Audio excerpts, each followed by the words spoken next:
não sei quantos de vocês conhecem a cidade de Brasília, mas a cidade de Brasília é uma cidade diferente de tudo que você possa vir a pensar. Agora não, porque nos grandes condomínios, os condomínios da classe A, você já anda nas ruas e você não vê fiação, não é? Aqueles fios aéreos que deixam a cidade tão feia. Vocês já viram como Salvador está feia por conta daquela quantidade de fios nos postes? Não é? E não só Salvador, mas todas as cidades, não é? do Nordeste, é muito fio para pouco poste, não é? Para pouco espaço. Pois bem, mas Brasília, ela já se destaca por isso. Mas ela é uma cidade maravilhosa em termos de visualização. E ela é tombada como patrimônio da humanidade. Pois bem, a sua construção, ela começou em 1956, durante o governo de Juscelino Kubitschek. A cidade fica às margens do Lago Paranoá. A cidade, ela foi inaugurada em 21 de abril de 1960, como parte de um plano de metas que foi desenvolvido pelo governo do então presidente.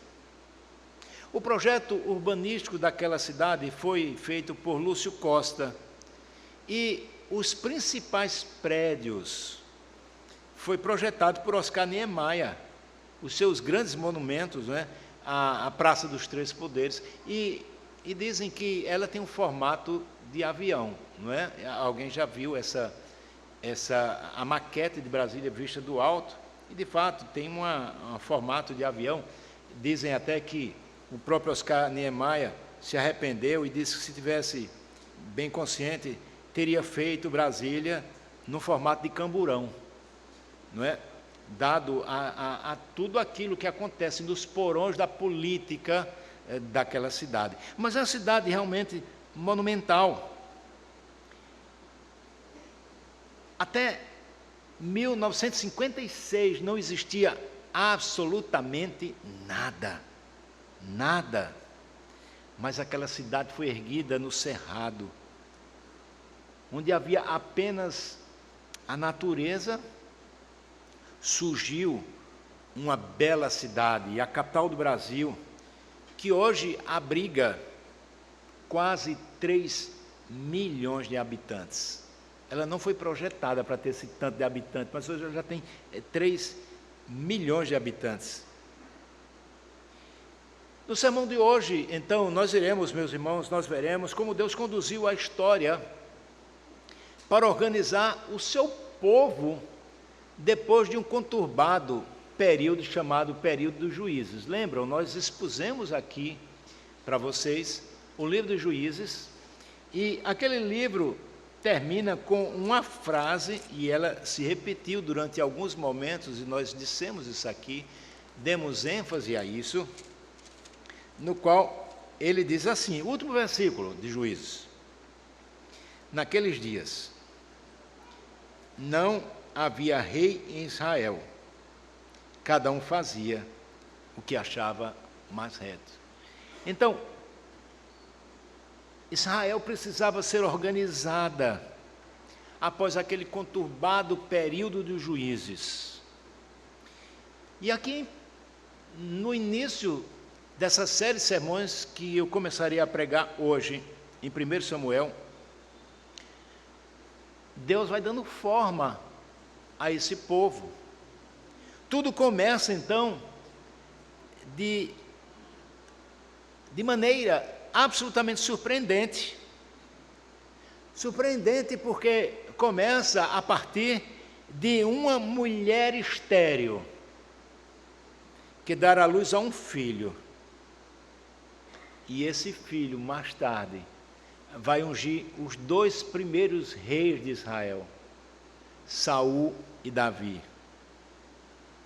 O Senhor então age desde os pequenos detalhes para cumprir com os seus propósitos. Então, iniciando essa nossa peregrinação por esse livro de 1 Samuel, 2 Samuel, nós vamos ler o capítulo 1 deste livro. Obviamente o sermão vai abranger todo o capítulo, mas a princípio nós iremos ler os versículos de 1 a 8. Abra sua Bíblia. 1 Samuel, capítulo 1, versículos de 1 a 8. Veja o que nos diz o texto. Houve um homem de Ramataim, Zofir, da região montanhosa de Efraim, cujo nome era Eucana, filho de Jeroão, filho de Eliú, filho de Tol, filho de Zufi, efraimita. Tinha ele 2 mulheres, uma se chamava Ana e a outra Penina. Penina tinha filhos, Ana, porém, não os tinha. Este homem subia da sua cidade de ano em ano para adorar e sacrificar ao Senhor dos Exércitos em Siló. Estavam ali os 2 filhos de Eli, Ofni e Finéas, como sacerdotes do Senhor. No dia em que Eucana oferecia o seu sacrifício, dava a ele porções deste a Penina, sua mulher, e a todos os seus filhos e filhas. Então ele tinha filhos e filhas. A Ana, porém, ele dava porção dupla, porque ele a amava, ainda mesmo que o Senhor a houvesse deixado estéril. A sua rival a provocava excessivamente para irritar, porquanto o Senhor lhe havia cerrado a madre. E assim o fazia ele de ano em ano, e todas as vezes que Ana subia à casa do Senhor, a outra a irritava, pelo que chorava e não comia. Então Eucana, seu marido, lhe disse: Ana, por que choras? Por que não comes? E por que estás de coração triste? Não te sou eu melhor que 10 filhos?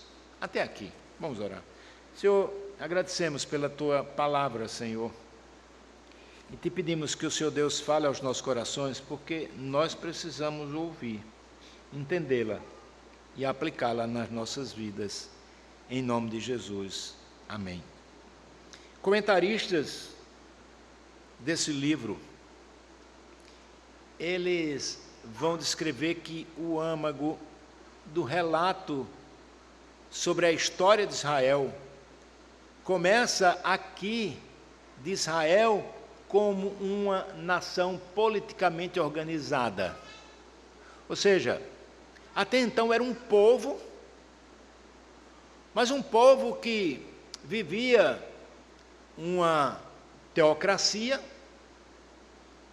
não existia reis como as outras nações, e depois de um longo período de estabelecimento na terra prometida, agora a nação estava se organizando.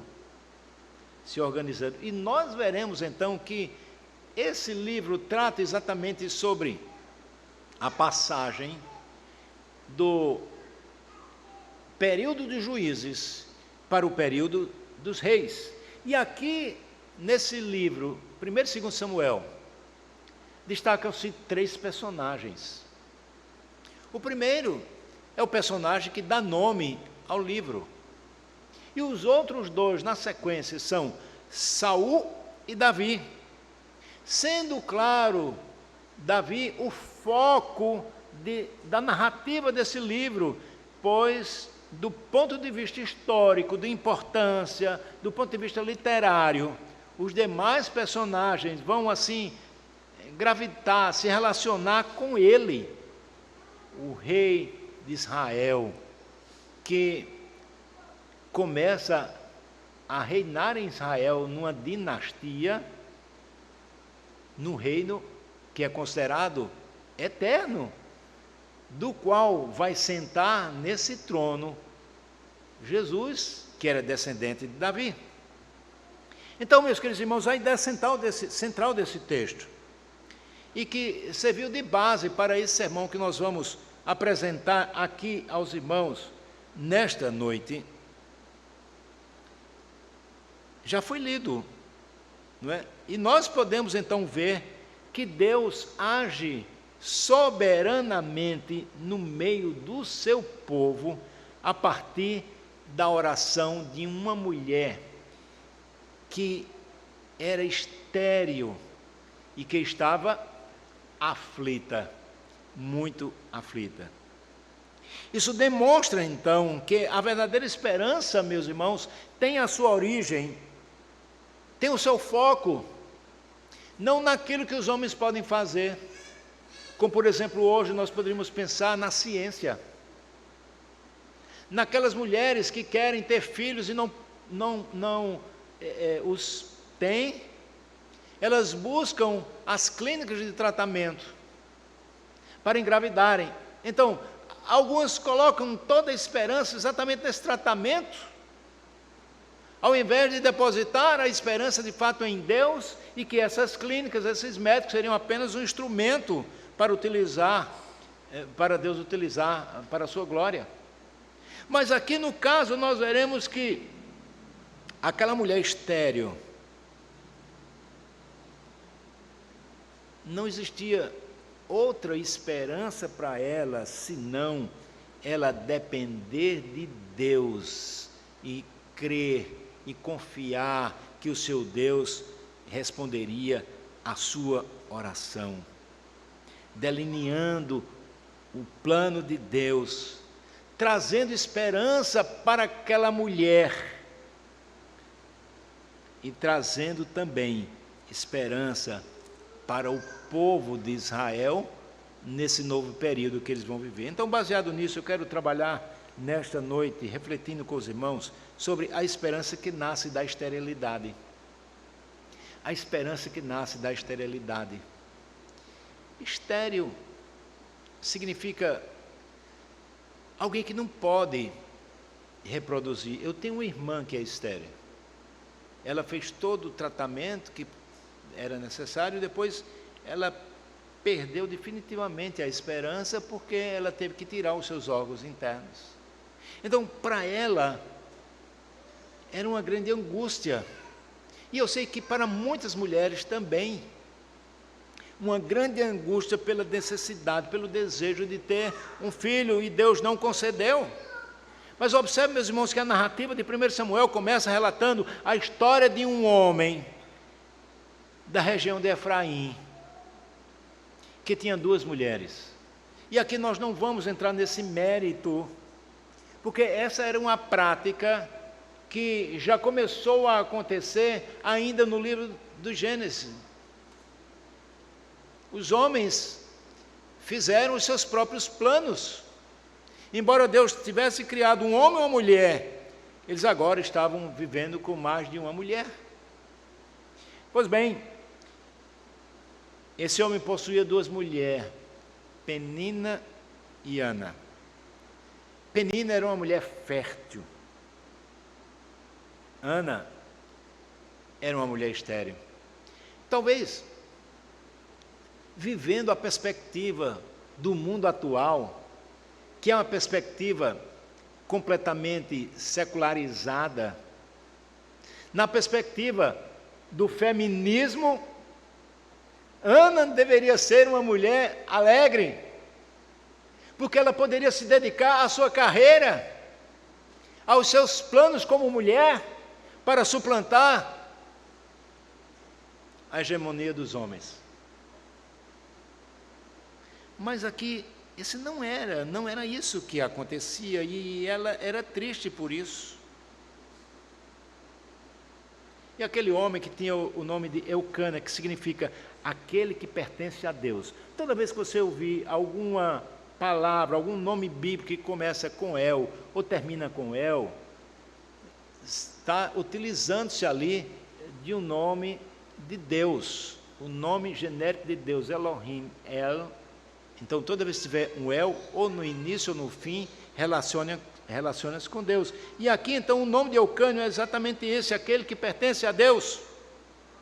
E à primeira vista, meus irmãos, parece que há uma inconsistência quanto à linhagem de Eucana. Parece que o autor sagrado se equivocou de alguma maneira com aquela situação. Até porque você deve lembrar que Samuel serviu no templo. E quem era então que podia servir no templo? Apenas os levitas. Homem de nenhuma outra tribo podia servir no templo, mas pelo relato aqui, parece que Eucana não era dessa tribo, mas ele estava na tribo de Efraim. Na verdade, isso pode ser retirado de pauta pelo fato de que os levitas estavam sim espalhados em diversas tribos de Israel. Eles não tinham um local específico para eles, mas eles, no caso aqui, Eucana estava vivendo na região de Efraim. Isso pode ser resolvido o conflito quando nós abrimos as Escrituras no livro das Crônicas. O primeiro livro das Crônicas, capítulo 6, versículos 25 a 28, nos fala exatamente isso, porque ali nós identificamos a linhagem de Eucana, confirmando que ele era um levita, embora residisse na terra, na montanha de Efraim. Ok? Isso é o que pode ser resolvido aqui, para que a gente não fique na dúvida. Mas vamos então ao ponto focal, central da narrativa.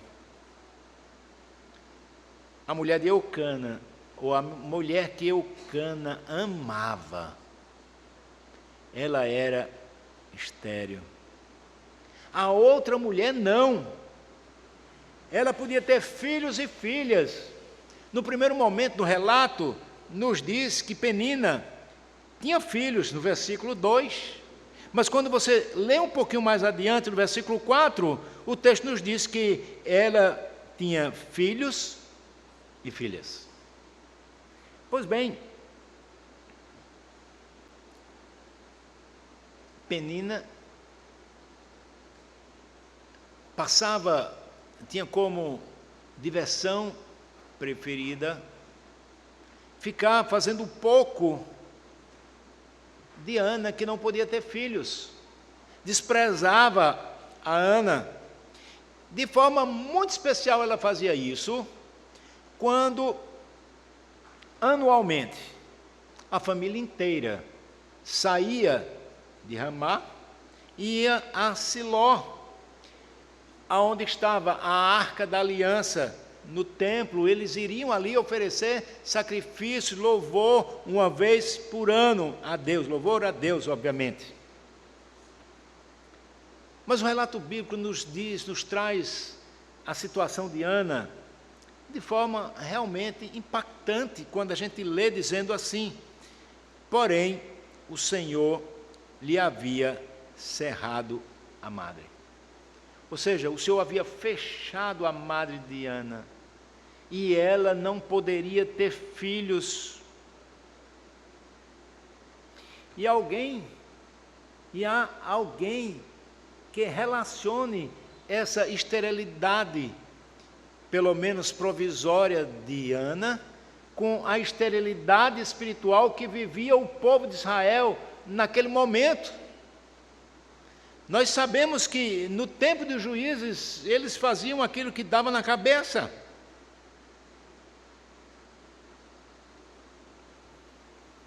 Mas Deus tem os seus planos,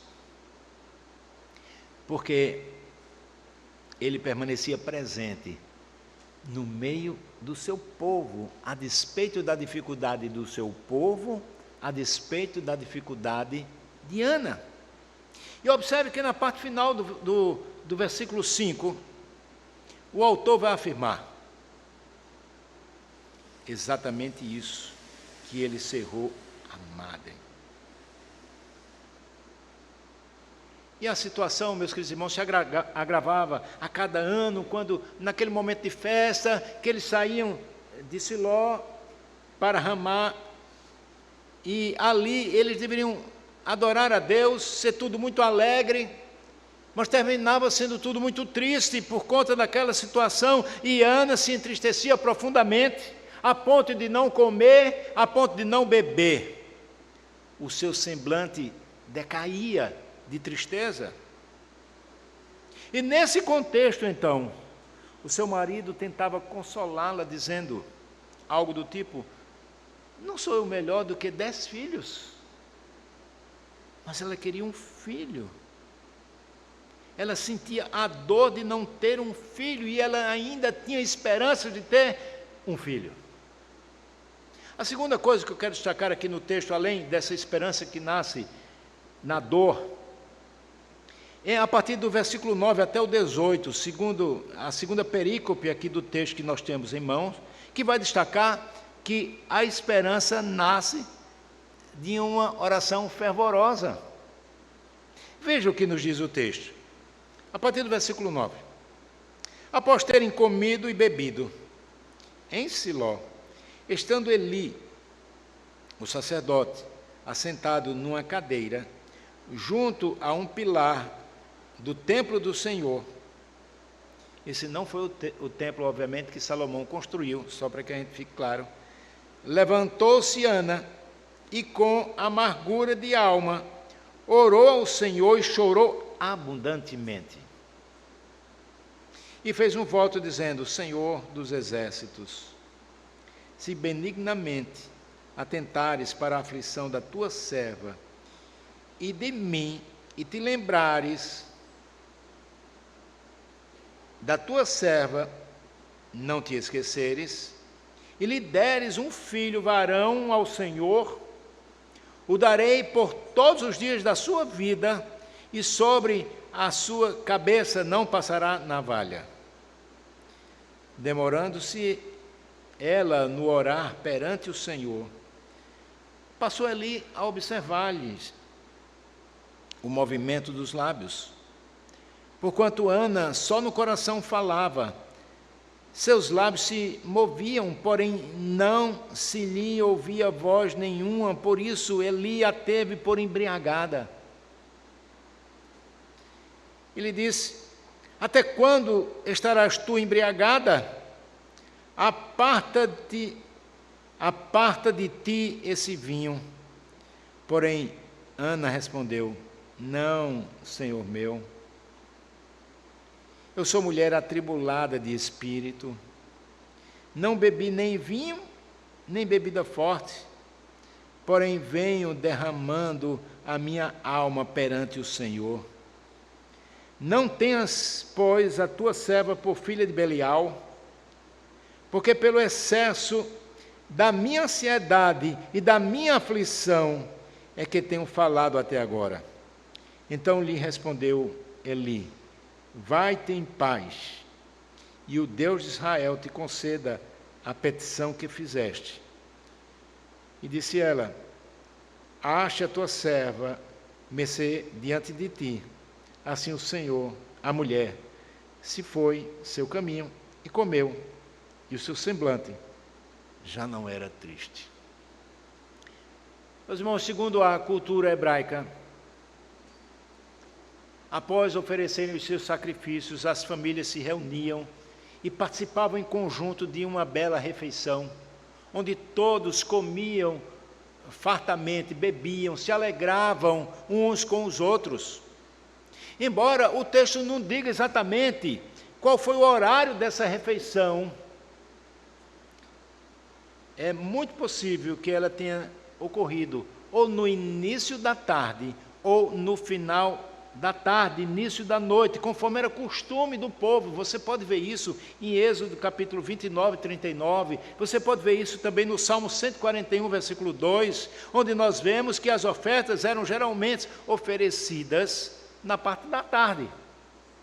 Então as refeições aconteciam depois. E um detalhe importante era que no templo que ficava em Siló,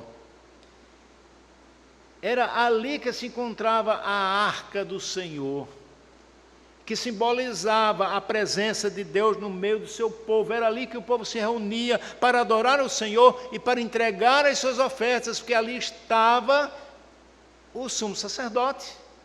Eli estava ali exercendo essa posição. Depois, então, da refeição, o sacerdote ali busca no próprio templo um local perto de uma das pilares e fica ali sentado, como que fazendo a digestão, né, tirando uma cesta. Mas o que acontece? Ele presencia então uma mulher que se ajoelha, que estava profundamente aflita, chorando de forma abundante. O texto diz que ela estava com a sua alma amargurada. Será que você já passou por isso? Meus irmãos, a amargura da alma é algo terrível, que dilacera o coração, que nos entristece. É uma dor que aperta o nosso peito, uma angústia, uma tristeza que parece não ter fim. Era isso que ela estava sentindo, e é isso que muitas vezes nós sentimos nas nossas vidas também. E é nesse momento então que Ana, diante da angústia, da tristeza, da dor, da amargura, ela levanta, ela se coloca diante de Deus e ela ora a Yahvé Tsabaó. Essa expressão Yahvé Tsabaó significa o Senhor dos Exércitos, que é a primeira vez que ela acontece nas Escrituras, aqui no livro de 1 Samuel. E de forma especial, alguém orando, pedindo para Yahvé Tsabaó, ou seja, o Senhor dos Exércitos opere. Então é algo interessante de nós verificarmos isso, porque é como se aquela mulher estivesse dizendo: Senhor dos Exércitos, luta a minha batalha, porque eu não tenho mais como lutar. Então ela está confiando que o Senhor é quem vai lutar por ela, porque Ele é o Senhor dos Exércitos. Então, do fundo da alma, ela pede que Deus lhe conceda um filho. Era o seu grande desejo. Ah, meus irmãos, e quantas vezes nós desejamos outras coisas, não é?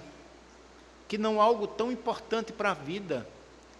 Nós nos preocupamos muitas vezes com a periferia, nos preocupamos com o acessório e não nos preocupamos com a essência, nos preocupamos com o cosmético, mas não com a essência. E aqui aquela mulher estava lutando e pedindo a Deus um filho.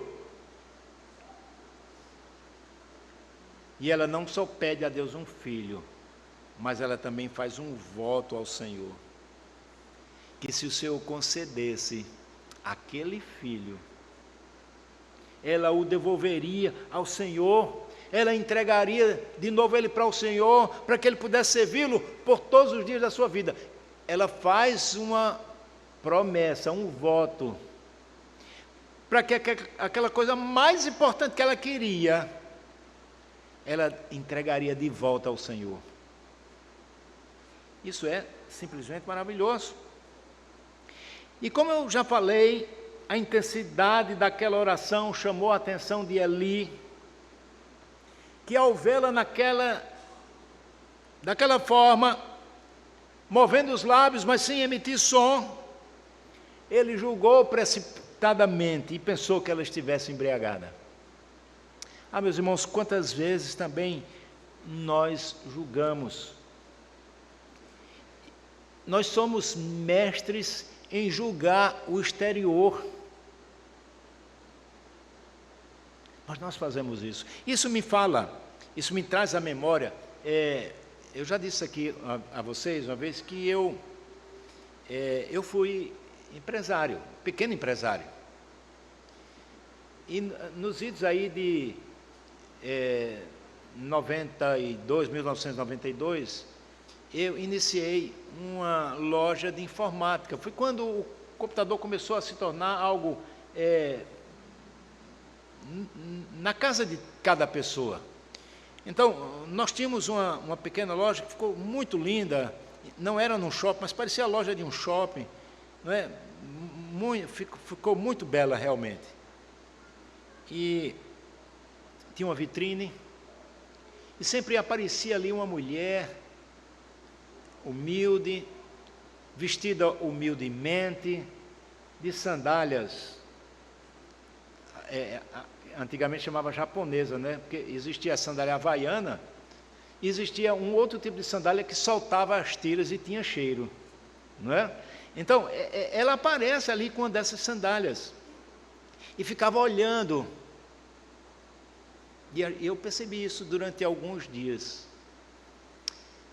De repente, num dia, ela entra na loja.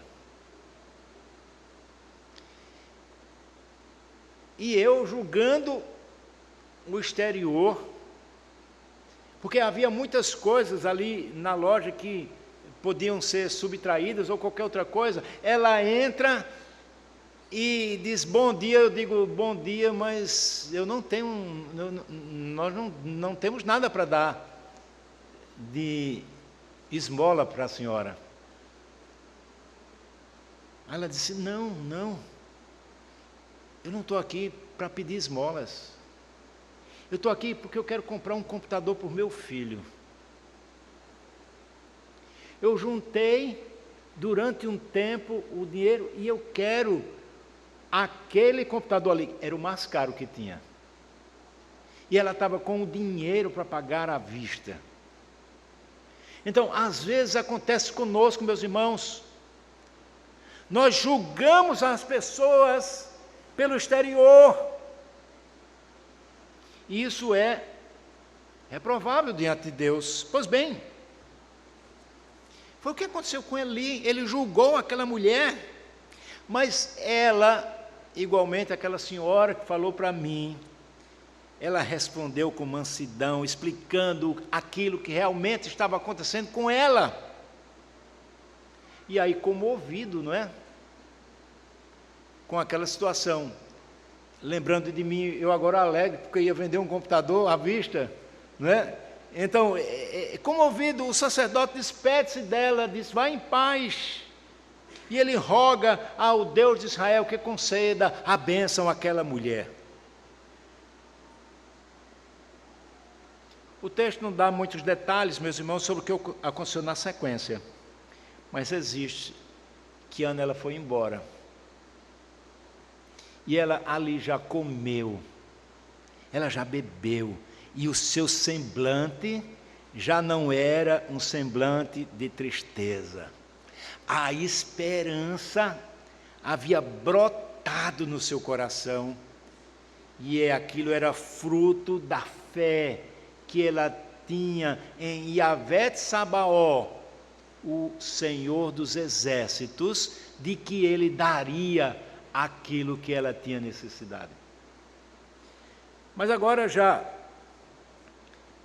para o último ponto do nosso sermão, que é exatamente o que acontece de 19 a 28, e eu vou ler aqui para vocês também. Diz assim, levantaram-se de madrugada, a partir do versículo 19, e adoraram perante o Senhor, e voltaram, e chegaram à sua casa em Ramá. Elcana coabitou com Ana, sua mulher, e lembrando-se dela o Senhor, ela concebeu, e passado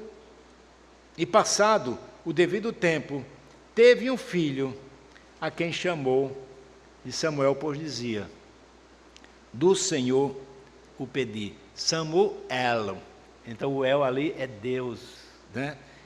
Do Senhor o pedi. Subiu Elcana, seu marido, com toda a sua casa, e ao oferecer ao Senhor o sacrifício anual e o cumprimento do seu voto. Ana, porém, não subiu e disse a seu marido, quando for o menino desmamado, levá-lo-ei para ser apresentado perante o Senhor, e para lá ficar para sempre. Respondeu-lhe Eucânia, seu marido: faze o que melhor te agrade. Fica até que o desmames. Tão somente confirme o Senhor a sua palavra. Assim ficou a mulher e criou o filho ao peito até que o desmamou. Havendo-o desmamado, levou consigo, com um novilho de 3 anos, um éfa de farinha e um odre de vinho, e apresentou a casa do Senhor a Siló. Era o menino ainda muito criança. Imolaram o novilho e trouxeram o menino a Eli. E disse ela: ah, meu senhor, tão certo como vives, eu sou aquela mulher que esteve contigo orando ao Senhor.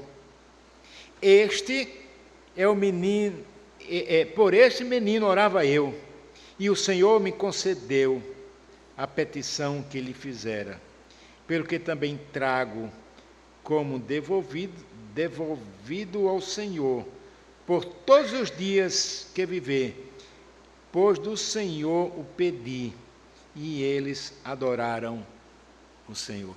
Meus irmãos, essa história é de fato uma história maravilhosa, comovente, porque aquela oração de Ana, ela foi respondida pelo Senhor, e não somente isso, mas você vê que aquela esperança que nasceu da dor, aquela esperança que nasceu de uma oração fervorosa, aquela esperança agora se completa e ela nasce através de uma entrega generosa que aquela mulher faz daquilo que Deus tinha dado para ela.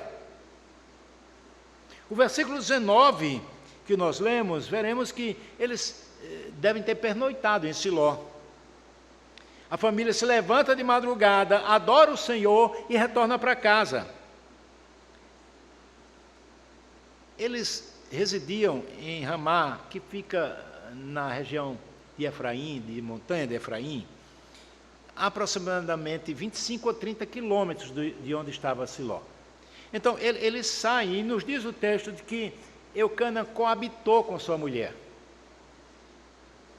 Usando a expressão para os nossos dias, ele teve relações sexuais com a sua esposa, Ana, que outrora era estéril.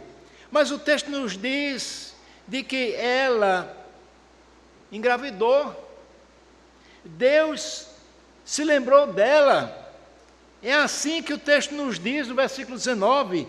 Olha que coisa maravilhosa, quando diz: e lembrando-se dela o Senhor. Será que Deus havia esquecido?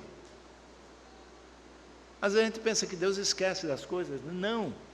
Isso aqui é uma expressão idiomática, para que a gente possa entender que Deus governa sobre todas as coisas, e no tempo certo Ele fará segundo a sua vontade. E foi isso que aconteceu aqui. Ela engravidou, ela concebeu. O Deus soberano, a partir daquela oração, abençoa a Ana, respondendo a sua oração, e no tempo certo, então, ela dá à luz a um filho. Diferente, meus irmãos, dos nossos dias, em que é possível você rapidamente saber o sexo do bebê, né? Não só por ultrassom, agora também por exames laboratoriais. Então, se sabe o sexo do bebê. Mas Ana e Eucana não sabiam, até o momento que ele nasce.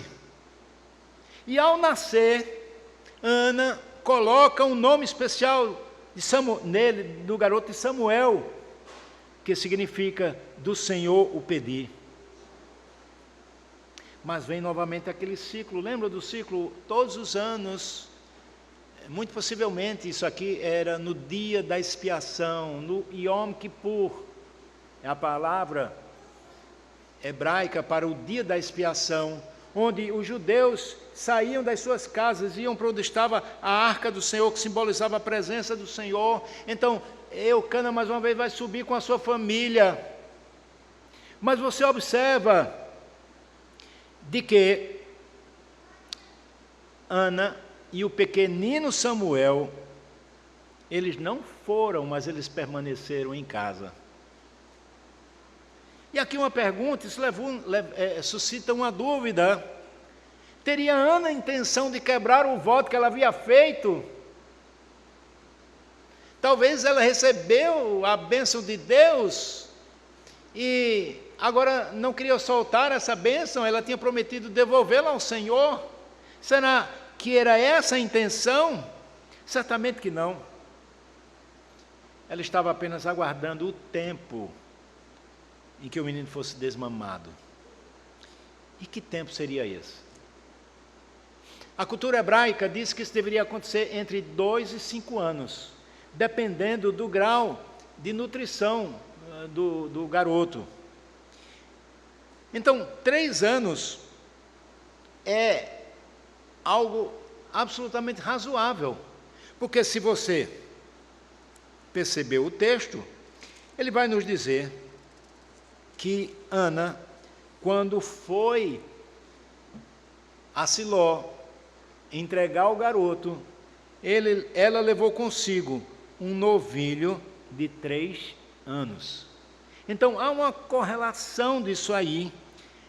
Depois de ser desmamado aos 3 anos, o garoto é levado para a casa do Senhor.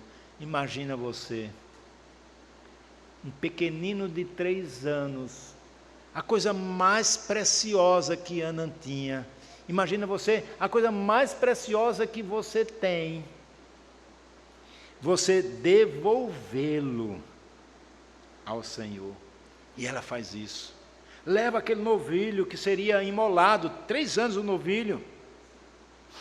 Ela também leva consigo 18 litros de farinha.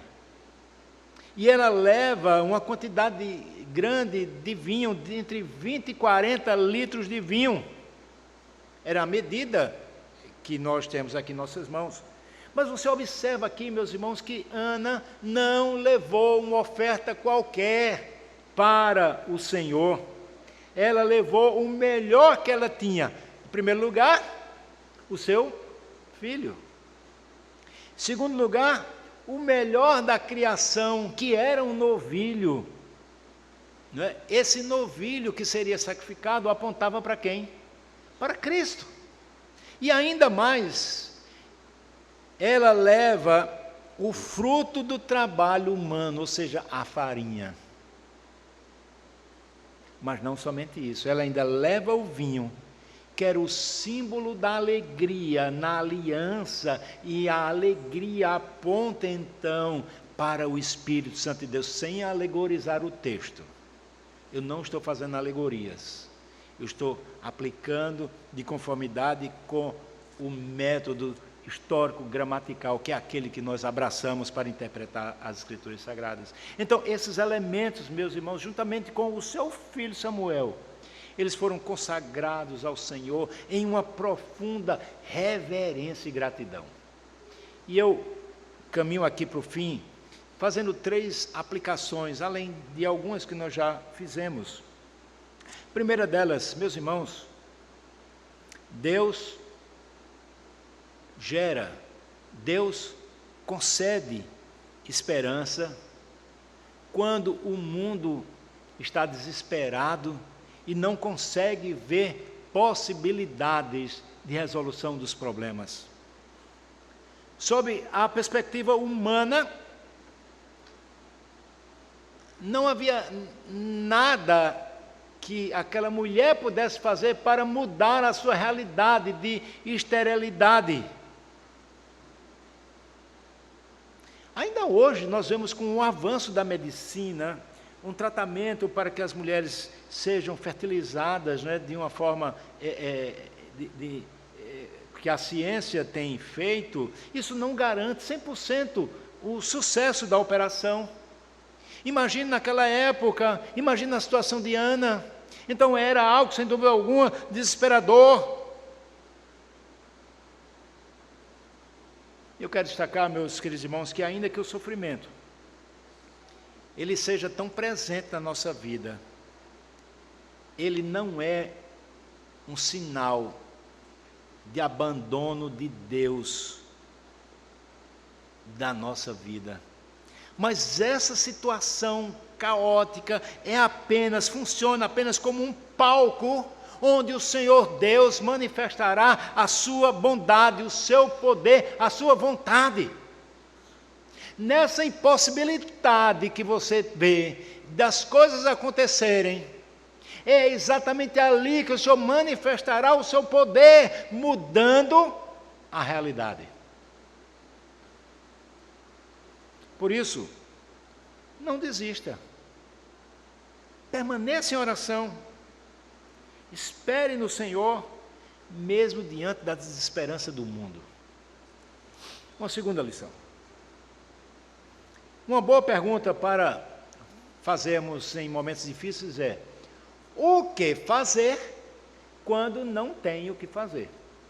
Vocês já ouviram essa pergunta? O que é que eu vou fazer quando eu não tenho o que fazer? E Ana nos dá essa resposta. O que foi que ela fez? Ela dobrou os seus joelhos, ela chorou e orou ao Senhor dos Exércitos. Ela derramou as suas tristezas, os seus anseios, as suas angústias e pediu ao Senhor dos Exércitos para que o Senhor dos Exércitos lutasse por ela, porque ela estava sem forças. Ela não tinha mais forças, então ela entrega a sua luta ao Senhor dos Exércitos, aquele que pode todas as coisas. Inclusive poderia lhe dar um filho.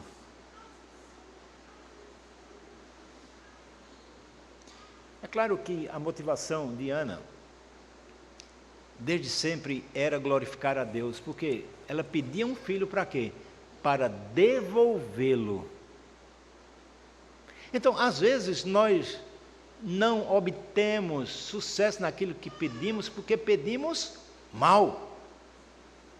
Pedimos para esbanjarmos nos nossos próprios prazeres. E às vezes não pedimos. Mas Ana não, ela nos ensina isso. Porque o desejo dela de ter um filho era para dar aquele filho, devolver aquele filho ao Senhor, era para a glória do Senhor. Claro, surge diante de nós qual é o fim principal do homem? Glorificar a Deus e gozá-lo para sempre. Então, a oração sincera, meus irmãos, é um canal por onde passa a esperança. A oração sincera é um canal por onde passa a esperança. Ana, quebrantada, ela orou ao Senhor cheia de fé e ela entregou ao Senhor as suas necessidades. Então, de igual modo hoje, como igreja, meus irmãos, nós precisamos redescobrir essa oração fervorosa que antecipa a intervenção divina. Porque Deus determinou que as nossas orações, elas seriam esse instrumento para que nós pedíssemos e Ele nos concedesse. Então é através da oração fervorosa, é necessário que nós tenhamos fé e busquemos ao Senhor com fervor e crendo que Ele nos abençoa. Lembram do autor da Epístola aos Hebreus, vai dizer que é necessário, e que sem fé é impossível agradar a Deus, porque é necessário que nós creiamos que Ele é galardoador daqueles que o buscam. É Ele que pode nos dar, e nós sabemos que toda boa dádiva e todo dom perfeito vem do alto, descendo do Pai das luzes, em que não pode existir variação nem sombra de mudança. Embora muitos saibam disso, ainda ignoram a oração como um instrumento dado por Deus, para que, como disse o reformador João Calvino, nós exercitássemos a nossa fé e recebêssemos bênçãos do Senhor diariamente. E, em outro lugar, irmãos, quem crê verdadeiramente consagra o que recebeu. Repetindo, quem crê verdadeiramente consagra o que recebeu. Observe que após o nascimento, após os 3 anos em que aquela criança foi criada pela sua mãe, com o carinho do lar, do seu pai, da sua mãe, Ana leva-o e consagra-o ao Senhor. Ela devolveu a Deus aquilo que ela mais desejou na vida. Mas ela desejou não egoisticamente, ela desejou para glorificar a Deus e devolvê-lo a Deus. E como a gente sabe de muitos casos que acontecem nas nossas vidas. Quando eu nasci, minha mãe também me entregou para o Senhor, para que eu fosse um servo, um pastor, e eu só vim descobrir isso muitos anos depois. E quantas vezes nós não fazemos isso? Às vezes a gente promete ao Senhor e a gente não cumpre. Aquilo que nós pedimos e Deus nos deu, passa a ser o nosso ídolo. Algo mais importante. Quando o mais importante é devolvermos ao Senhor, porque nós pedimos que aquilo fosse dado para a sua própria honra e glória. Foi um ato de fé, foi um ato de obediência e de fidelidade de Ana para com Deus. E Samuel então foi ungido e consagrado ao serviço do Senhor. E será que nós não temos Samuéis por aqui? Ou Samuelas? Que foram consagrados ao Senhor para um trabalho específico, para o louvor do nosso Deus, mas ao mesmo tempo, nós, pais, tratamos os filhos como se fossem propriedades nossas. É o nosso bibelô, ninguém toca. Nós colocamos esses nossos filhos e netos, às vezes, como sendo os nossos ídolos. E depois dá no que dá. Eu concluo então o meu sermão dizendo que a história dos reis de Israel, ao contrário daquilo que nós poderíamos pensar, não começou com a luta de espada, não começou com a coroação de um rei, mas começou com uma mulher orando em silêncio por uma causa humanamente impossível. Que Deus nos abençoe.